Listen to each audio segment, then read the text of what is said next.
কোটা বিরোধী আন্দোলনে জিহাদকে হারিয়ে বাকরুদ্ধ পরিবার।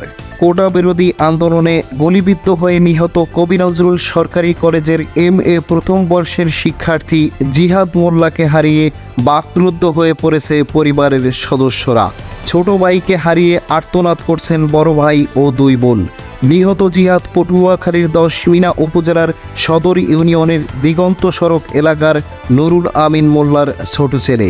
তিনি ঢাকা যাত্রাবাড়ি এলাকায় একটি ভাড়া বাসা থেকে কবি নজরুল সরকারি কলেজের MA প্রথম বর্ষে লেখাপড়া করতেন। সরজমিনে গিয়ে দেখা যায় জিহাদকে হারিয়ে বারবার কান্নায় ভেঙে পড়ছেন পরিবারের সদস্যরা। শোকে বাকরুদ্ধ হয়ে পড়ছেন মা বাবা। ভাইকে হারিয়ে নিঃস্ব হয়ে থাকছেন বড় ভাই ও দুই বোন। তাকে ঘিরে অনেক স্বপ্ন ছিল মা বাবার। তাকে হারিয়ে মাথায় যেন আকাশ ভেঙে পড়েছে পরিবারটির। শোকে আচ্ছন্ন স্বজন ও প্রতিবেশীরা। দৈনিক কবরস্থানে এসে ভিড় করছেন বন্ধুমহল সহ স্বজনরা।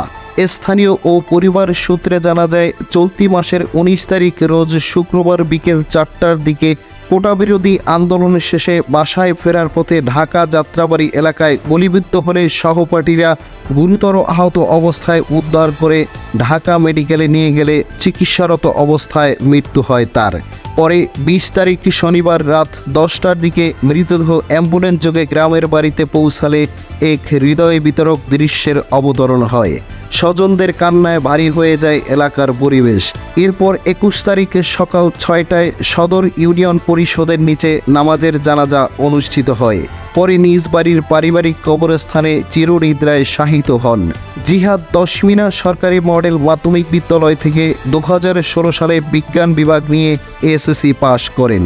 পরে স্যার সলিমুল্লাহ কলেজ থেকে 2018 সালে HSC পাশ করার পর কবি নজরুল সরকারি কলেজ থেকে ইতিহাস নিয়ে অনার্সে উত্তীর্ণ হয়ে চলতি বছরে ওই কলেজে MA প্রথম বর্ষের ছাত্র ছিলেন।